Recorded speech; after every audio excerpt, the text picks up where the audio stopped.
వాళ్ళు మన రేపు రాబోయే రోజుల్లో పేరెంట్స్కి ఉపయోగపడొచ్చును, రాష్ట్రానికి ఉపయోగపడొచ్చును, మన దేశానికి ఉపయోగపడొచ్చును. ఇండస్ట్రీస్ కంపెనీలు అన్నీ ఇక్కడ అభివృద్ధి చెందుతున్నాయి కాబట్టి జనాభా ఉండడం మంచిదే అని నా ఉద్దేశం కూడా. కాకపోతే ఉండాలి, ఇంటికి ఇద్దరైనా మినిమం ఉండాలి. ఒక్కరితో కొందరు ఉండిపోతున్నారు, కొందరు పిల్లలు లేక ఇంకా చాలా బాధపడుతున్నారు. ఇప్పుడు అమెరికా లాంటి దేశాలు అంత డెవలప్గా ఉన్నారంటే జనాభా అక్కడ తక్కువగా ఉన్నారు. 10 మంది కన్నా వాడు ఏం చేస్తాడంటే ఒక 15 సంవత్సరాలు వచ్చేసరికి వాడిని ఇంకా ఊరి మీద వదులుతాడు.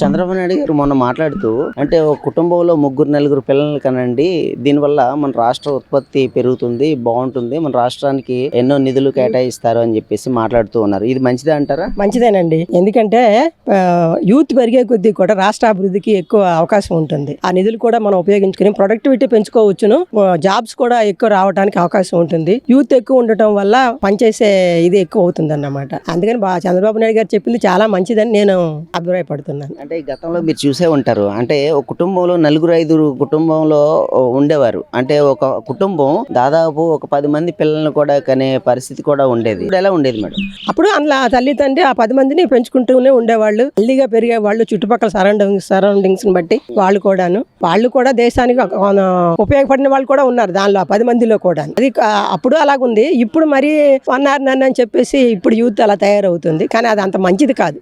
చంద్రబాబు నాయుడు గారు అన్నట్టుగాను 3-4 ఉంటే ముఖ్యంగా మన స్టేట్ లో కూడాను జనాభా అభివృద్ధి అవుతుంది, వచ్చే నిధులు ఉపయోగించుకుంటాం మనం చక్కగాను.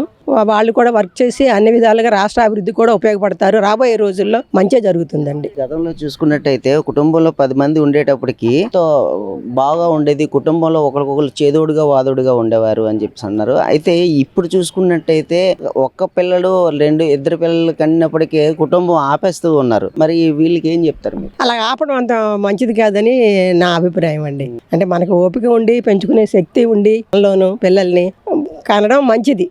వాళ్ళు మన రేపు రాబోయే రోజుల్లో పేరెంట్స్కి ఉపయోగపడొచ్చును, రాష్ట్రానికి ఉపయోగపడొచ్చును, మన దేశానికి ఉపయోగపడొచ్చును, మన అన్ని రకాల అభివృద్ధి కూడా బాగుంటుంది. కొంతమంది నిపుణులు మాట్లాడుతూ అంటే పిల్లల ఉత్పత్తిని పెంచడం వల్ల ఉపయోగం లేదు అని చెప్పేసి కొంతమంది నిపుణులు మాట్లాడుతున్నారు. ఇప్పుడు సోషల్ మీడియాలో కొంతమంది నిపుణులు మాట్లాడే మాటలు ఇవి. మరి వాళ్ళకి ఏం చెప్తారు? వాళ్ళు మరి ఏ అంచనా ప్రకారం చెప్తున్నారో నాకు తెలియదు అనుకోండి, వాళ్ళంత జ్ఞానం నాకు లేదు. జనరల్ గా అయితే ఒక హౌస్ వైఫ్ గా నేను చెప్పడం ఏంటంటే పిల్లలు ఉంటే మంచిదని నా అభిప్రాయం. 1-2-3 ఉన్నంత వల్ల నష్టం అయితే ఏమీ లేదు. అది చంద్రబాబు నాయుడు గారు చెప్పింది కరెక్టేనండి. చంద్రబాబు నాయుడు గారు చెప్పింది ముమ్మాటికి కరెక్టే. 3-4 ఉన్నందువల్ల పెంచుకునే స్తోమత ఉండి పేరెంట్స్ కి, లేకుండా వాళ్ళని అటు ఇటు చేయకూడదు. పెంచుకునే స్తోమత ఉండి తల్లి తండ్రికి 3-4 ఉన్నా ఏం తప్పులేదని నేను అనుకుంటున్నానండి. చంద్రబాబు నాయుడు గారు 3 పిల్లలు ఉంటే 30,000, 4 పిల్లలు ఉంటే 40,000 ఇస్తామంటూ చెప్తూ ఉన్నారు. అయితే సోషల్ మీడియాలోని వైసీపీ వాళ్ళు ప్రచారం చేస్తున్నారు ఏంటంటే తప్పుగా భావిస్తూ, అంటే 3-4 పిల్లలు ఉండడం ఏంటి, పెంచడానికి పోషణకి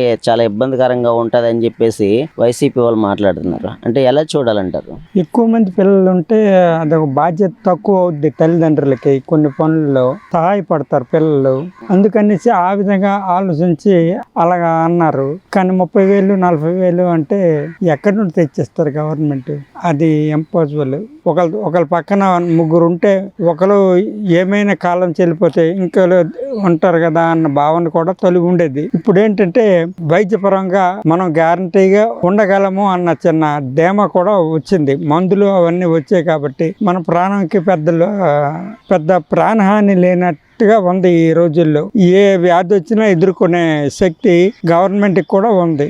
అందుకనేసి ఇప్పుడు పర్వాలేదు, ఒక్క సంతానమైనా పర్వాలేదు, ఎందుకు ఈ భారం పెంచుకోవడం? వాళ్ళకి తీర్చిదిద్దినప్పటికీ, వాళ్ళకి పెళ్లి చేసినప్పటికీ చాలా కష్టం అవుద్ది అన్న భావన కూడా ఉండేది. ఇప్పుడు ప్రోత్సహించి మీరు కనండి పర్వాలేదు అంటే మనకి ఇప్పుడు ఒక గింజకి 40 గింజలు అంటే వరి ధాన్యం ఇసిరితే ఒక 40 గింజల వరకు పండుతున్నాయి. ఒక పుట్టుడు ఇసిరితే 30 పొట్టు పండుతున్నాయి. మనకు భోజనానికి లోటు లేదు అన్న భావనతో ఇప్పుడు మాట్లాడుతున్నారు. 3 కాకపోతే 4 కూడా ఉన్నాయి, పర్వాలేదు, మనకు భోజనానికి లోటు లేదు అని. ఇది ఈ విధంగా అనుకోవడం భారం కదా తల్లిదండ్రులకి.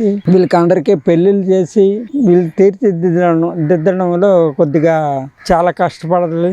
అని నా ఉద్దేశం అండి. అంటే ఇప్పుడు దీనివల్ల అంటే ఏదైతే ప్రతి కుటుంబంలోని పిల్లల ఉత్పత్తి అనేది పెంచితే దీనివల్ల మన రాష్ట్రానికి జనాభా పెరుగుతారు, దానివల్ల ఎంతో మనకి కేంద్రం నుంచి మనకి ఎన్నో నిధులు వస్తాయి అనే ఆలోచనతో చంద్రబాబు నాయుడు గారు చెప్తూ ఉంటే మనకి కేంద్ర ప్రభుత్వంలో మనం ఇచ్చిన రాబడిని కేంద్ర ప్రభుత్వం రాబడి కొంత ఉంటుంది కదా, మరి అది రాష్ట్ర ప్రభుత్వంకి కొంత పర్సంటేజ్ ప్రతిసారి ఇవ్వాలి. కాబట్టి మనం జనాభా పెరుగుతూ ఉంటే మన కోసకర్తన కోసం వాళ్ళు మనకి నిధులు ఇస్తారు కదా అన్న ఒక ఉద్దేశంతో చంద్రబాబు నాయుడు అలా అన్నారు. మరి అది నిజమే అనుకోండి. రాజ్యాంగంలో మనం రాసుకున్న రాతలు అలా ఉన్నాయి.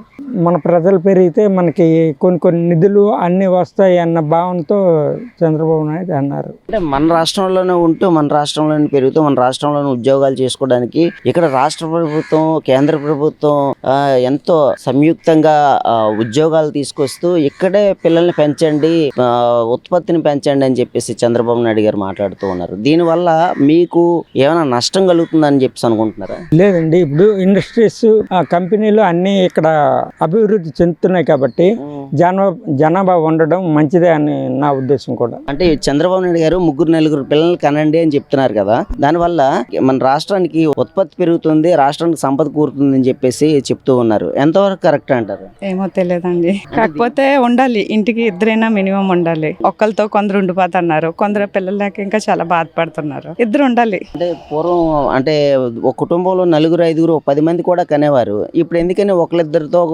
చాలా కష్టంగా ఆపేస్తున్నారు? ఎందుకంటే చేయలేకపోతున్నారు పేరెంట్స్. పిల్లలకి చక్కగా చూసుకోవాలి, చేయాలి వాళ్ళ కింద. సో అందుకనే. అదే మీకు ఎంతమంది పిల్లలు ఉన్నారు? నాకు 3 అండి. పాప, 2 బాబులు ట్విన్స్. పాప. మరి హ్యాపీగానే ఉన్నారా? హ్యాపీగా ఉన్నామండి. అంటే ఇప్పుడు ఈ 3-4 పిల్లలు కనొచ్చు అంటారు. చెయ్యొచ్చు.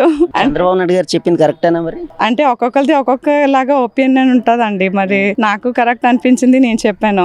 అందరిది మనం చెప్పుకోలేం కదా. చంద్రబాబు నాయుడు గారు 3-4 పిల్లలు కనండి అని చెప్పేసి చెప్తూ ఉన్నారు. అయితే 3 పిల్లల కంటే 30,000, 4 కంటే 40,000 ఇస్తాము, మన రాష్ట్ర ఉత్పత్తిని పెంచండి, మన రాష్ట్రానికి భవిష్యత్తు ఉంటుంది అని చెప్పేసి మాట్లాడుతూ ఉన్నారు. కరెక్టే అంటారా? కరెక్ట్ ఎలాగ అవుతుందండి? ఇద్దరైతే పెంచుకునే శక్తి ఉంటది. 4 అంటే ఇప్పుడు కరువు కాలం వచ్చేసింది. కరువు ఎలాగా అవుతుంది? ఇద్దరైతే బాబు పాప అయితే ఈజీగా చదువిచ్చి బాగా ఇంప్రూవ్ అవుతుంది. గతంలో మీ తల్లిదండ్రులు ఎంతమంది పిల్లలకి అన్నారు? మా అమ్మకి 7 5 చనిపోయారు, 2 మిగిలాము. అంటే గతంలో చాలా మంది ఒక కుటుంబంలో దాదాపు 7-8 మంది 10 మంది వరకు కూడా కనేవారు. మరి ఇప్పుడు ఎందుకని కనట్లేదు అంటారు? చూడలేక. అంటే వాళ్ళు అప్పుడంటే పావలు ఎడితే బోల్డ్ వచ్చేది, ఇప్పుడు రూపాయి ఎట్లా రావట్లేదు. అందువల్ల ఇప్పుడు పిల్లలు కట్టి తగ్గించేసుకుంటున్నారు. నా ఓపెన్.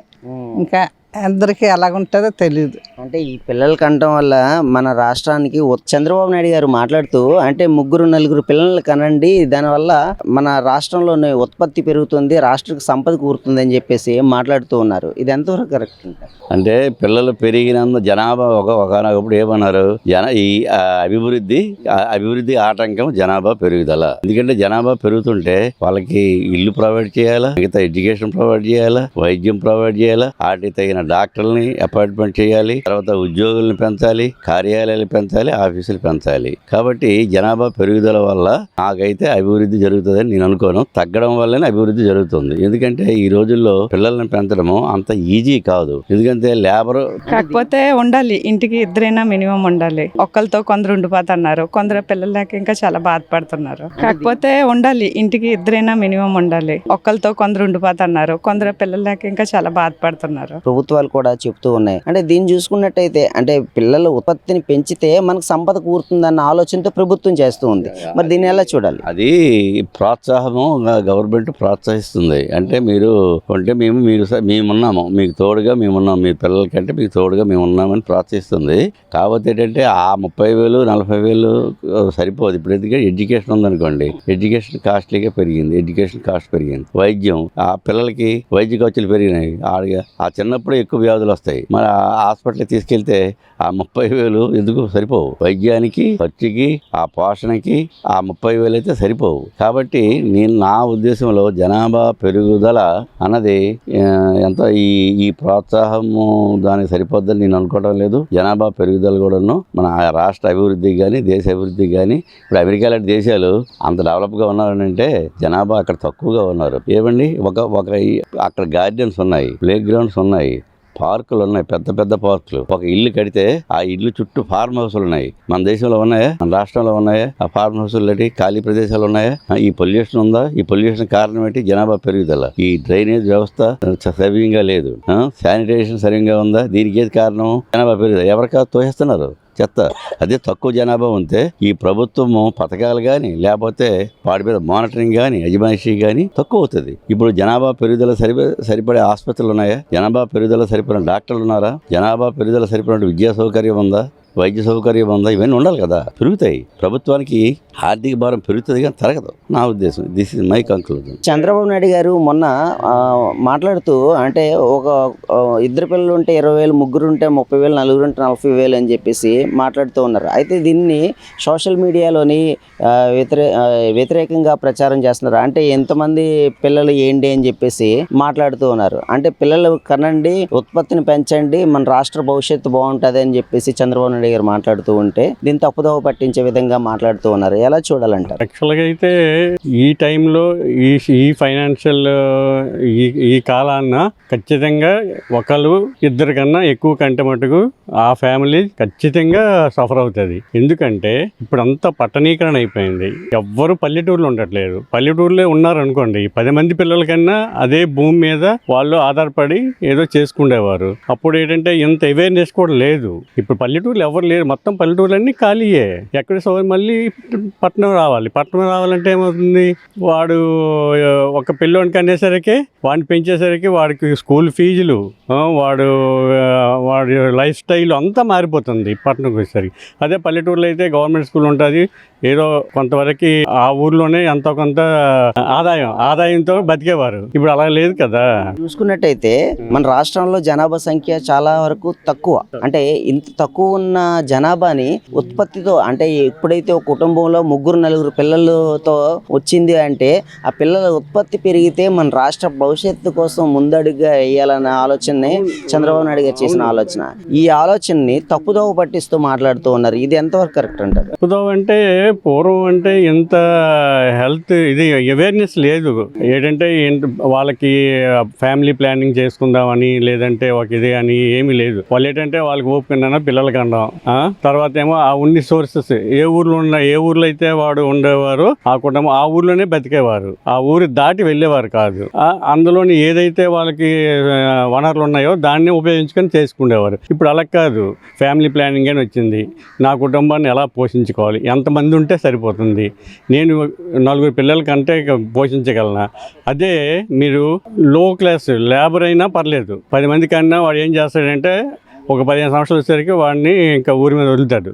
ఆ పనికి వెళ్ళు, ఈ పనికి వెళ్ళు, అది చెయ్యి, ఇది చెయ్యని. మిడిల్ క్లాస్ వాళ్ళు వచ్చేసరికి ఒక్క పిల్లలోనే చదివించలేకపోతున్నాడు. ఎందుకంటే వాడికి కాన్వెంట్ కావాలి, ఐఐటీలు కావాలి, ఎంబీబీఎస్ చదివించాలని కోరికలు వేరేగా ఉంటాయి. అటువంటి వాడు ఏమవుతుందంటే వాడికి ఆర్థిక వనరులు చాలా తక్కువ మిడిల్ క్లాస్ వాడికి.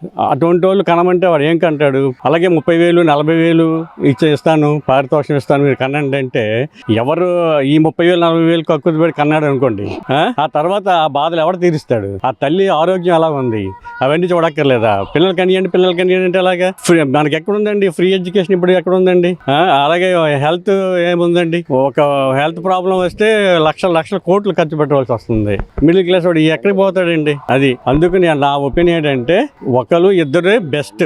అది లేదంటే వాడికి ఏ కుటుంబం అయినా వాడికి కావాలనుకుంటే కంటారు, 4 డేస్ కంటారు, 5 డేస్ కంటారు. సపోజ్ ఇప్పుడు నేను ఉన్నాను, మా పక్కింటి వాళ్ళే వాడు ఫస్ట్ టైము ఒక అబ్బాయి ఒక అమ్మాయి కన్నారండి. తర్వాత వాళ్ళు ఏంటి, మాది చిన్న ఫ్యామిలీ, నేను ఆయన ఒక్కడు వాళ్ళ ఫ్యామిలీలో ఎవరు లేరు, నేను ఒక్కనే పెరిగాను అనేసి మళ్ళీ 3వ పిల్లకి అందామని వాళ్ళు ప్లాన్ చేసుకుంటే కలువలు పుట్టారు, 4 పుట్టారు. ఇప్పుడు ఎంతమంది అయ్యారు? 4 అయ్యారు. నలుగురు అయితే అప్పుడు ఆయన ఏం చేశాడు, సడన్గా అన్ఫార్చునేట్లీ ఆయన చనిపోయాడు. బ్యాంకులో పనిచేస్తున్నారు ఆయన. ఇప్పుడు ఆ నలుగురు పిల్లలు ఎవరు సాగుతారండి? ఇప్పుడు ఆమె ఎంత కష్టపడుతుంది ఈయన కనియండి అంటున్నారు. మారండి చూపిస్తాం కాదు, మా పై ఫ్లాట్లోనే ఆ వాకింగ్ కూడా వస్తుంటుంది ఆవిడ ఇప్పుడు ఎంత సఫర్ అవుతుంది తెలుసా? నలుగురు పిల్లలు ఎలా సాగుతుందండి? వెనకాల వనరులు చూసుకోవాలి కదా. పూర్వం అంటే 10 మంది కనేవారంటే ఊర్లోని ఒక సహజీవనంగా బతికేవారండి అందరూ అక్కడ. ఇప్పుడు అదేం లేదే. ఇప్పుడు ఒక పల్లెటూరులోని ఒక జత బట్టలు ఉతికించుకోవాలంటే డబ్బులు ఇవ్వాలి, ఒక కటింగ్ చేసుకోవాలంటే డబ్బులు ఇవ్వాలి మంగళవారికి. ఇప్పుడు అది ఏమి లేదండి, అంత డబ్బుతోనే ఏదైనా సరే జీవనం సాగిస్తున్నారు. అది సహజంగా చేయాలంటే ఊర్లోని కోఆపరేటివ్గా ఉండేవారు అందరూ. ఒక మంగళవారం వచ్చారంటే వాడికి వాడు పండిన ధాన్యమో ఏవో ఇచ్చేవారు, వాడు సంవత్సరం అంతా వాడికి వృత్తి చేసేవాడు. ఇప్పుడు ఎక్కడ చేస్తున్నారండి? చూసుకున్నట్టయితే సంపద సృష్టించాలన్న ఆలోచనని తప్పుదోవ పట్టించేటట్టే ఇప్పుడు మాట్లాడుతూ ఉన్నారు. అంటే ఇప్పుడు ఎలా చూడాలి? జనరల్ గా కాదండి, ఇప్పుడు మనకి యూత్ లేదు. ఎంత యూత్ ఉందండి? మా ప్రపంచం మొత్తం మీద హైయెస్ట్ యూత్ మన ఇండియాలోనే ఉంది. ఇప్పుడు ఈ యూత్ అంతా ఏం చేస్తున్నారండి? ఏం చేసి ఏం ఉపాధి కల్పించారండి? ప్రభుత్వాలు వచ్చి ఉపాధి కల్పిస్తే ఈ రోజు మీరు ఇక్కడ చూస్తున్నారు ఈ పార్కులోనే ఎంతమంది గంజాయి కొడుతున్నారు, ఎంతమంది మందు కొడుతున్నారు, ఎంతమంది యూత్ ఆన్లైన్ గేమింగ్ వేసుకొని 24 గంటలు టైం వేస్ట్ చేస్తున్నారు. వాడేదో తండ్రి 4 రూపాయలు సంపాదిస్తే అందులో తన్నేసి ఒక 3 రూపాయలు తెచ్చేసి ఇక్కడేమో పార్కులు అంటే ఇటంటే వ్యసనాలు బానిసలు అయిపోతున్నారండి ఈ పిల్లలందరూ. చంద్రబాబు నాయుడు గారు తీసుకున్న నిర్ణయం కరెక్ట్ అంటారా లేదంటే తప్పు అంటారా? చాలా తప్పు. జనాభా పెరిగితే కాదండి, ఉన్న జనాభా వనరులు ఉంటే చాలండి. ఇప్పుడు మనం ఉన్నామండి, సరే ఈ జనాభా ఉంది, ఈ జనాభాకి ఏమైనా సరిపడే వనరులు ఉన్నాయండి? ఏమైనా ఉన్నాయి? గవర్నమెంట్ కాలేజీలు ఎన్ని ఉన్నాయండి? గవర్నమెంట్ స్కూల్స్ ఎన్ని ఉన్నాయండి? ఎంతమంది ప్రైవేట్ స్కూల్ ఇప్పుడు వెళ్తున్నారండి? ఈవెన్ రేపు కూడా ఆర్టీసీని ప్రైవేట్ చేస్తామంటున్నారు. మరి ఎక్కడ అండి ప్రభుత్వం నుంచి వచ్చే పథకాలను ఎలా ఉపయోగించుకుంటారండి? ఈ ప్రభుత్వం నేను పథకం ఇస్తాను లేదంటే మనకి సెంట్రల్ గవర్నమెంట్ నుంచి జనాభా నుంచి డబ్బు వస్తుంది అండి కనిమెంట్ ఎవరైనా ఇస్తారా? అది కరెక్ట్ కాదు. ఎవరి ఫ్యామిలీ వాళ్ళకి ఉంటుంది. ఇప్పుడు నాకు స్ట్రెంగ్త్ నాకు కనాలనుకుంటే నేను కంటాం, నేను పోషించుకోవాలనుకుంటే